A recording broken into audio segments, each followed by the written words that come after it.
یہ حفاظ کرام کی اتنی لمبی فوج کیسے پیدا ہوگی؟ یہ کن کی محنت ہے، یہ کن کی مشقت ہے، یہ کن کی قد و کاوش ہے، یہ کن کی قربانیوں کا صبر ہے؟ میں نے کہا تھا کہ خشت اول چون حد معمار کج، تاس ہو گئی امیر ابد دیوار کج۔ قاری مخصوص صاحب قبلہ نے اپنے ادارے کی بنیاد اخلاص پہ رکھی ہے، یہی وجہ ہے کہ ان کا چمن لہلا رہا۔ صاحب آپ جلتے کیوں ہو؟ آپ پڑھتے کیوں ہو؟ آپ بھی کام کرو، آپ کا بھی نام ہو۔ دل بڑا رکھو۔ بزرگوں نے کہا کلو انعام یترشح بما فیہ، ہر برتن سے وہی ٹپکتا ہے جس میں، اس برتن میں جو چیز ہوتی وہی چیز ٹپکتی۔ اگر آپ کے اندر بغض ہوگا، حسد ہوگا، کینہ ہوگا، عداوت ہوگی تو وہی نظر آئے گا۔ آپ اپنا دل بڑا کرو۔ اگر آپ کو بڑا بننا ہے تو آپ اپنا دل بڑا کرو۔ آپ کج فکری کج ذہنی کے شکار نہ بنو۔ کام کرنے والوں کو سراہو، اس کی حوصلہ افزائی کرو۔ یہ کام قاری صاحب کا نہیں ہے، یہ کام مسلک کا ہے، مشرق کا ہے، تحفظ مسلک اعلیٰ حضرت کا ہے، یہ ملت کا ہے، یہ دین کا ہے، یہ اسلام کا ہے۔ وہ کام کریں گے تو ہمارا مسلک آگے بڑھے گا۔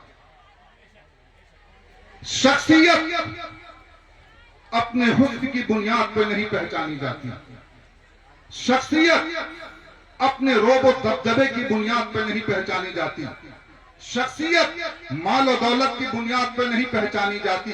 حقیقت یہ ہے کہ شخصیت مسلک اعلیٰ حضرت کی نشر و اشاعت اور اس کی خدمات کی بنیاد پہ پہچانی جاتی۔ آپ مسلک اعلیٰ حضرت کے مخلص، سچے دائی اور خادم بن جائیں، یقین جانے زمانہ آپ کے قدموں میں ہوگا۔ آپ ذرا دیکھیں تو صحیح قاری صاحب کا انتخاب۔ مفتی صاحب کو بلانے کی جرات بڑے بڑے لوگ نہیں کرتے۔ قاری صاحب کا انتخاب دیکھیں،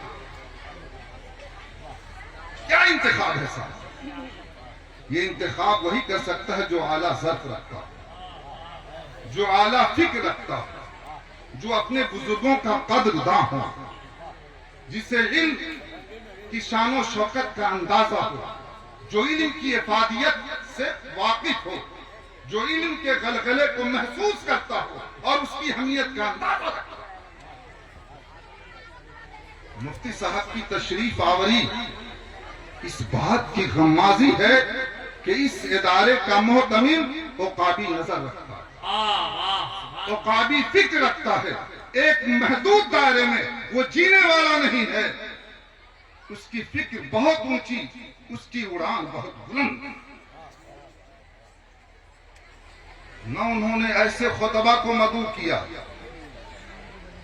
جو آنکھ بند کر کے رٹا ہوا شروع کرے اور ختم کرے، ایسے خطبہ کو مدعو کیا جو حالات پہ تنقیدی نظر رکھتے ہیں، جس کے اندر علم کی گہرائی اور گہرائی ہو، جو الفاظ پہ عبور رکھتے ہوں، جو مسلک و مشرق پر درد رکھتے ہوں، اور جو مسلک اعلیٰ حضرت کے تحفظ و بقا کے لیے شب و روز کوشاں رہتے ہوں۔ ایسے لوگوں کو بلایا جائے، انہیں سنا جائے، ان کی حوصلہ افزائی کی جائے اور ایک نئے معاشرے کی تعمیر کی جائے، تشکیل کی جائے۔ میں بے انتہا